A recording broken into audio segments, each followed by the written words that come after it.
Hawaii has and continues to be under prolonged illegal occupation by the United States of America.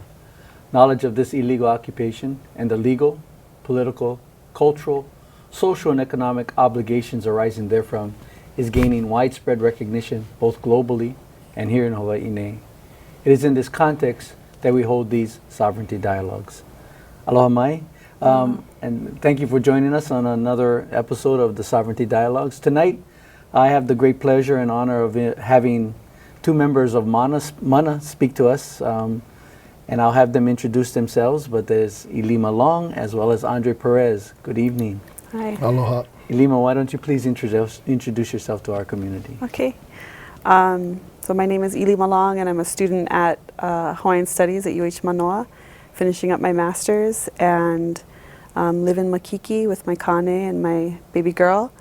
And I'm a member of MANA, Movement for Aloha no Ka'aina, which I think we'll talk about a little bit more in a minute. Right. And then also at the University of Haumana, which is the student hui of MANA.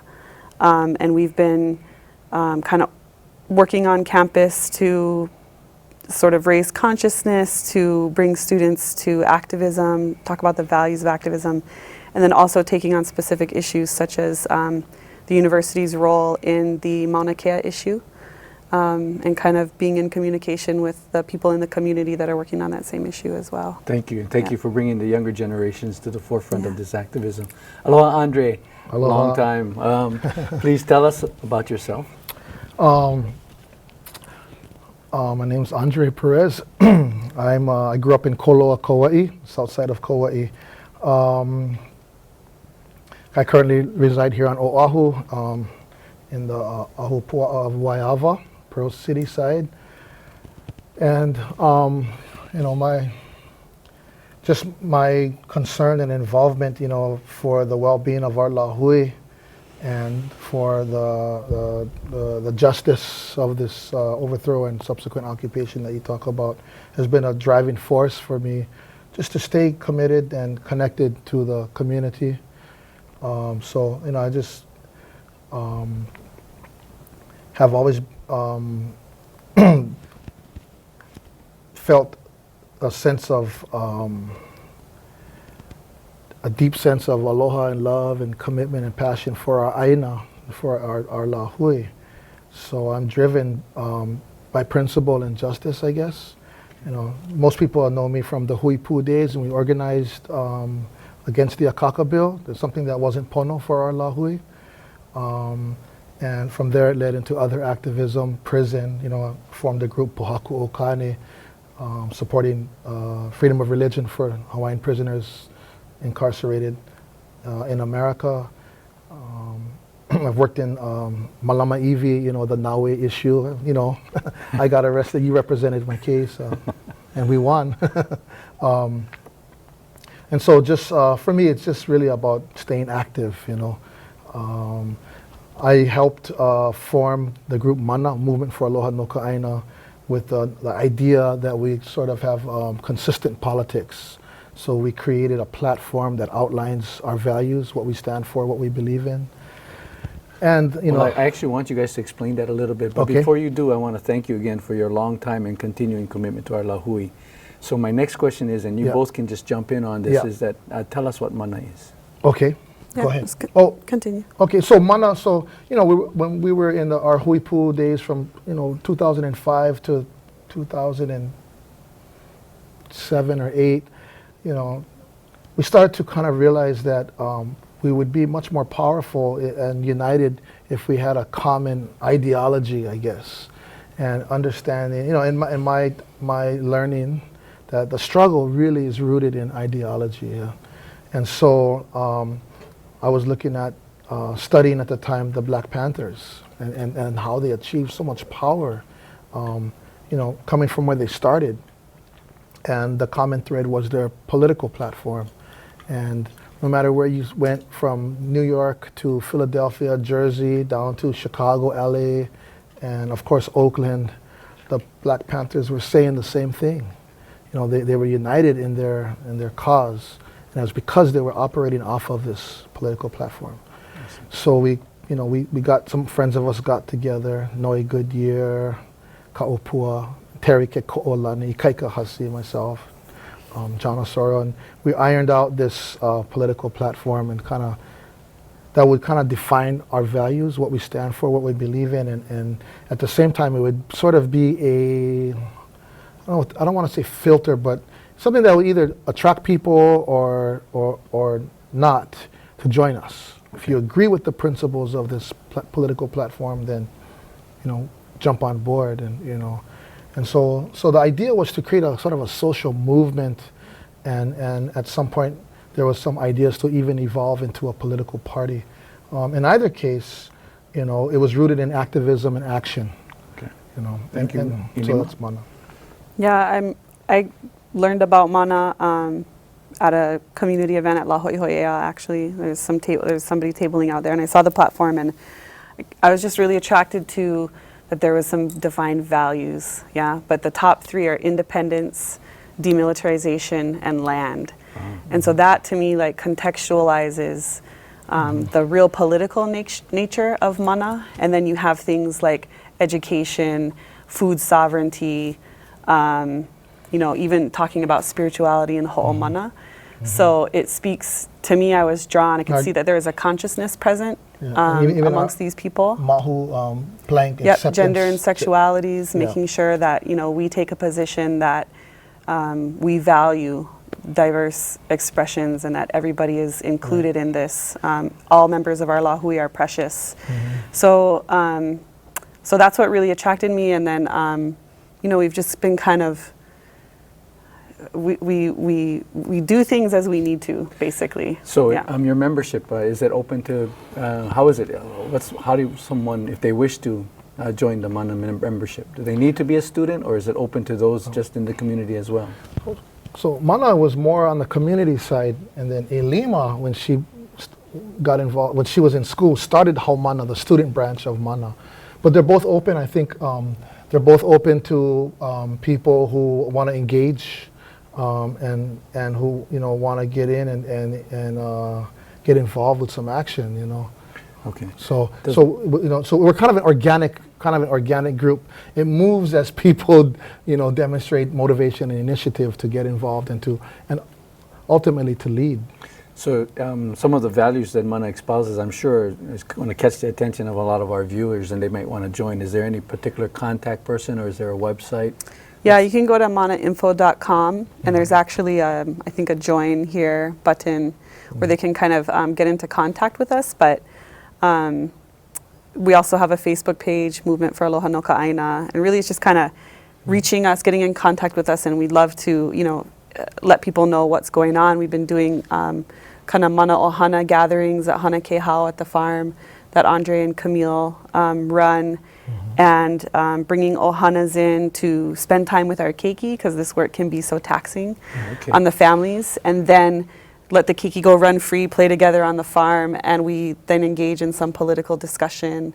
You know, what are the needs of the people there? What are they working on? Where are we going to kind of put our efforts to? And then recently it's been towards these, this Okay, cool. Ohana And I building want to get to stuff. the topic of Yeah. the discussion tonight, which is the Kamau Ea participation. But Right. before we do that, can you say again that website that they can go It's to? manainfo.com. Okay. Yeah. So if they're interested, that's where they can go to. Yes, and the platform is there as well. Okay, very good. Okay, so tonight's discussion and the topic is that I know Mana attended the Kamau Ea conference, for lack of a better word, this past weekend, April 11th and 12th. I want you to tell me what Mana's position was at the Kamau Ea and maybe explain why Mana took that position. Okay. Maybe I just want to back up a little bit. Okay, So okay. Kamawa Ea, real quick, background was started, what was it, a year and a half, 2 years ago maybe? And it was before this Oha Nation Building Plan came out.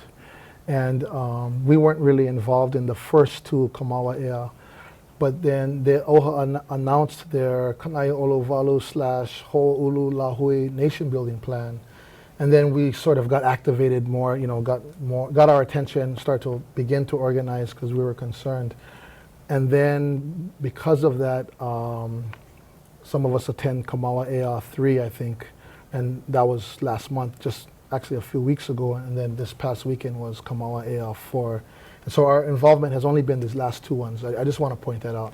And thank you for giving that background information that I Yep. failed to do. And of course, this all has to do, initially started with Kanai'olowalu and the role, and all started from the Enabling Act of Act 195. Right. So, and then this whole process that OHA is participating in and calling these meetings or conventions is based on the Kanai'olowalu, the role, and then their nation building process. Yeah, and I don't want to take up too much time, but I initially my thought when Kamawa Ea the idea was happening, was that it was really OHA reaching out to the sovereignty independence groups. But then it kind of morphed and changed this to something that was a forum for the two tracks, sovereignty independence and federal recognition, nation within a nation kind of guys. And so they were kind of meeting, as you know, simultaneously and trying to hash things out and find common ground. So, and that's what's continuing on today, except now it's in the context of the recent announcement of OHA's nation building plan. So I think things are ramping up and getting more heated, maybe, more engaging. And maybe, Ilima, you want to talk about so MANA, because of this nation building plan, we started meeting. We started holding weekly meetings.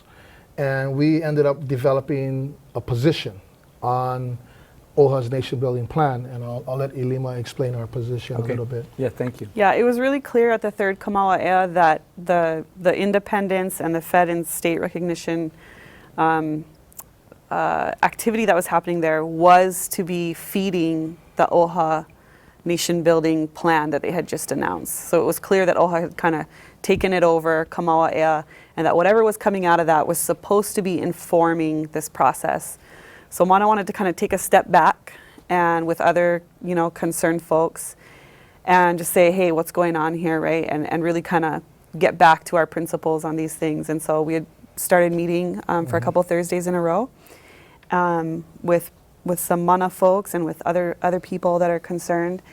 And we, over the course of a few weeks, came up with a position that identifies the most problematic components of all of this, which is the Kanai'olowalu role that has been, going on for the past couple years, as well as the timeline, which is a new thing, the timeline towards a CONCON, which is part of OHA's initiative now, nation building. And so that timeline, I think, we're supposed to be identifying, running, and electing delegates by, I believe it's September. September of this year. Right. And then have organic documents to define this, governing entity by the end of the year. Right. And that's just ludicrous. We're talking less than 1 year to go through a nation and where most people don't even know what's going on with the nation building process. Actually, as we know, they're still trying to get more people to sign up on their role until May 1st, and it's from that point. So from May 1st till September, they expect to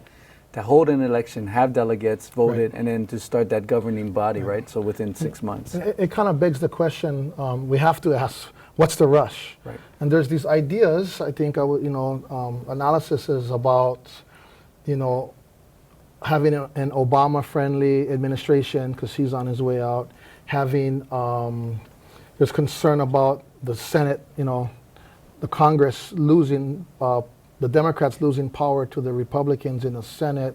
I've heard that. And that's ludicrous too, right?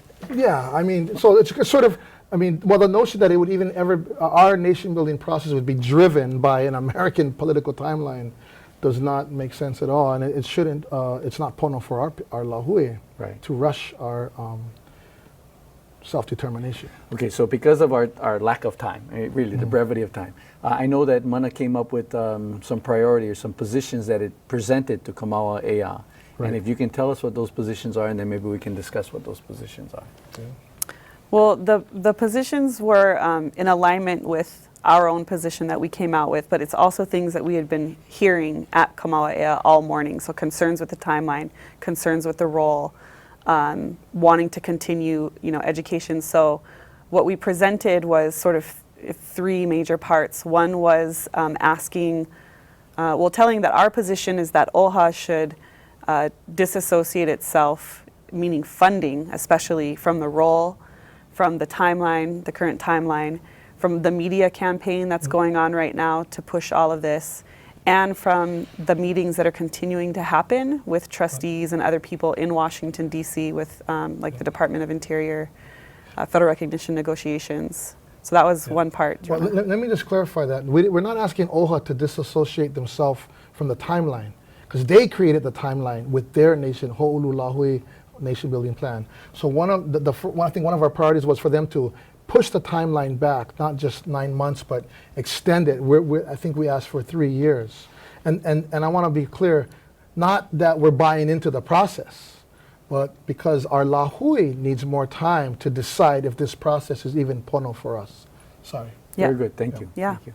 And Okay. so that was the other part of it, is extending the timeline, which Mana's official position was to do away with the timeline and let the Lahui determine the timeline. But at Kamawa'ea, we wanted to gain some traction. We wanted to get the input of the people there. So we came up with a 3 years extension, telling OHA that they should continue using their resources to gather people together, right, and to have these conversations and to consider different possibilities that are on the table for independence, for self-determination, for these kinds of things, governance. And then also calling for OHA to be transparent and tell us how much money they've spent on federal recognition. Right. So over Yeah. these past dozen years or so, all the money that they've actually spent towards the federal recognition. Kauinoa, Akaka Bill, Right. lobbyists in D.C., etc. Didn't also Mana take a Kanai position that, Uluwatu. in a way to be fair to the processes, that some money should be funded by OHA to allow the education of our communities for the different processes, including independence or deoccupation or other processes? Absolutely. And yes, and I just want to point out though that for Mana, that's true, but we're not so much caught up in the processes. Yeah, like other sovereignty groups would be like, well, what's your process? Show me your process. I think our position is really, we're more about consciousness, a liberation consciousness, and understanding that processes aside, we have the right to determine for ourselves what is best for us. We have the right to be a part of the designing and implementing of our own self-determination processes. So we're more about, consciousness, building this national aloha aina identity consciousness as first and foremost before any kind of processes. Yeah. I thought I heard, because I did have discussions with Kalekoa as well, and I know he was part of this presentation, and he talked about that this timeline for the education also allows us, or allows other processes to reveal themselves. Right. There may be other processes that haven't yet come forward, Sure. or other things we haven't discussed, but that's why the need for slowing down Right. this federal recognition process and allowing ourselves, Right. our mana, Right. to see if there are other processes out there. And it's the principle of it. Yeah, it's about slowing it down and allowing space and resources to be put towards giving us the information that we know that we want to be able to make informed decisions, which ain't going to happen in 6 months, Yeah. 9 months. And ultimately, there's even for all of us, I've been seeing, Facebook, media, even some of our own people are concerned that why are we getting involved? Why are we going to Kamawa'ea? Like somehow we're being co-opted or we're selling out. And I think what really needs to be realized is we got to get involved to try to steer this thing, slow it down, or it's going to bulldoze its way, unabated right through, with no control. So our involvement is not that we're buying into this process, not that we're signing up for Kanai Uluwatu, because we're not, but to challenge OHA to be principled about how they approach this, more inclusive, and to not rush things, and to really let the Lahui decide. Wasn't one of the concerns, and perhaps, and please correct me if I'm wrong, I think one of the concerns that Mana saw is that, although it was well attended, and we actually had many community leaders there, their numbers really was somewhere around between 60 and 70 people. Right. And wasn't Mana somewhat concerned that 60 or 70 people shouldn't be making a decision for the rest of the Lahui? Absolutely. Okay. Yeah, and I think there was some movement at Kamawa'ea to try and start making some decisions for the future that shouldn't be made amongst 60 people or so, and so. But I think we caught that. Like Yeah. at one point there was a call for a vote. Like, wait a minute. Yeah. If we go and try to vote for a process for something, then we're no different than what OHA or Kanai Uluwatu is doing. We're not trying to do that. Right. You know, we came to terms with that very quickly. And at the end of the day, what we realized and what we're advocating for, I think almost unanimously at Kamawa Ea, is that what's going on in Kamawa Ea, that engaging, that debate, that critical discussion, cannot just happen in Kamawa Ea, but it's got to go out to the communities. It's got to go to Keaukaha. It's got to go to Waimanalo, Waianae. You know, it's got to go to Anahola. Kamawa Ea, you know, is just an OHA, you know, meeting, but philosophically, these critical discussions got to go out to the community. It can't just be a bunch of, like you say, a group of 60 people on Oahu, Right. Shaping things. Well, it wasn't just Oahu, but still, I understood the Right, on sentiment Oahu, being, but yeah, right. yeah, but- Even though they are community leaders and some of them have long-standing commitments, it still is something that the greater Lahui should be talking about, right? Absolutely. Yeah. I mean, we're always striving, you know, to be principled about this. Right. So yeah, I mean, and then there was a meeting on Monday, a 5 independence group presenting to OHA, and I realized that, you know, this is the evidence right here in a sense that these things need to be occurring on a much larger scale. Okay. Were there any other priorities or any other positions that were taken by MANA in the Kamawa Ea meeting? For example, and correct me if I'm wrong, I thought one of the positions that MANA was, I think, taking was that OHA disassociate itself or basically terminate the process under Act 195. That if they want to start a process, start a separate process, but not associated with 195. Am I misspeaking, or is that an understanding? Yeah, I mean, that's what we had proposed. Right. It didn't get full support, though, from the people Okay. that were there that day. So that language, as well as doing away with the role as part of this process, were two things that didn't get support from that Full room support. to a degree that we Yeah. felt comfortable kind of, Yeah. you know, presenting it further to OHA as something that this group supports. So But so perhaps that's for some- MANA, yeah. those two things are really important for Critical. us. Right, And we right, have right. our own position on those things. And our position lays out a number of really powerful reasons why the role is so problematic. But for that group, for what came out of that day, it was basically everything except for those two. So that's And- why it would be important for people to go perhaps to the MANA website to learn more about why that's important, because that's part of your process in educating the greater community as well, right? Right. We have our position paper, which is already or will be posted to the website, right? Right. But the MANA position regarding that is we're saying that OHA, even though they're trying to distance themselves from Kanai Oluwalo and rename it this whole Ululahui nation building plan, whatever, that because of the role, because of the language in Act 195, which talks about the governor having to, for lack of a better word, certify, validate the role, and that Act 195, and now we're talking state legislation that's initiating our self-determination process, right? Right. So that's fundamentally Flawed. Yeah. But you got the role, and then you have Act 195 also talking about the con. So the language is always going to be intrinsically tied to Act 195 as long as they use that role. And it also brings up another issue of the term role. Why is it a role? If we're going into a con and we're just going to be voting on stuff, why not just a voting registry? To me, when I see role, I think tribe, Native American, federal recognition, tribal status. You're on the roll, and oftentimes people get disenrolled, as we see all the time. So fundamentally, our MANA's position was it's problematic. The relationship between Act 195, the role, and this con process.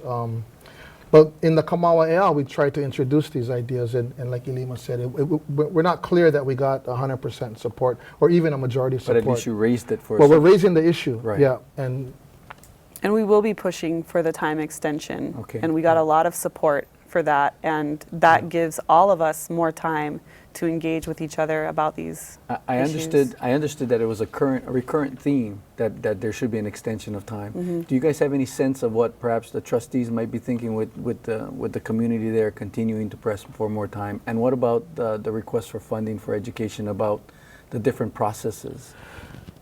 I think that there's some support. I mean, on the people think that OHA is this big well-oiled machine that's a big, conspiracy monster that's, I'm not anybody who knows me knows I'm not a big fan of OHA, but I don't think they're that well-oiled. There's a lot of dissension and tension and politicking amongst the trustees and the staff and disagreement. What I see is that there are some trustees who are very sympathetic to the time extension, and there are some who aren't. Okay. So we just got to work it. What about the funding, Ylima? Any sense about any commitment on the part of the trustees to start funding to educate our community a little bit? Well, we heard that after the Kamala AF3 that there was some commitment from Colette Machado, and there's been a lot of buzz going on around that. But what we kind of came to terms with on these Thursday meetings is what's the point of funding education if the whole process is going to be over by the end of the year? That's Yeah. just Right. ridiculous. No time to implement Yeah. it. Right. And let's be real clear about education, because a lot of people react like we're not dumb, we're an intelligent people, we're not uneducated.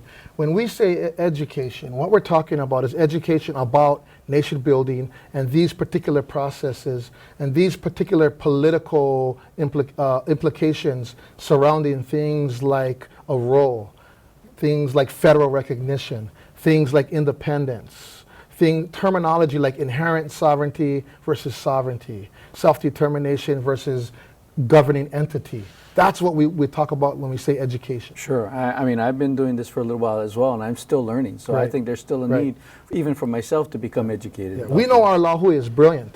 Right. We just need to focus on this area. Okay. Thank you. We actually are almost running out of time already. So if you guys have any last words, I appreciate you coming in. And we may need to have further updates about this, Right. Ylima.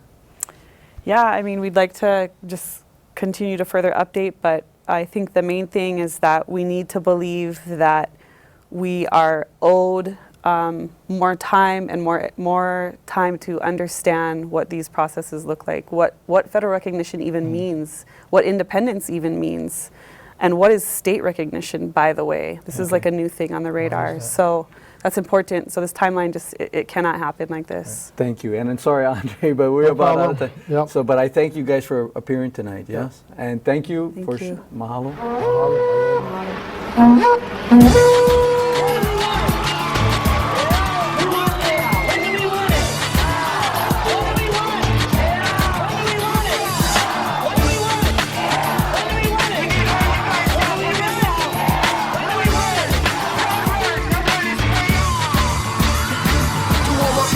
Tell me what you want. Yeah. Hawaiians, tell me what you need. Yeah. Trying to take what the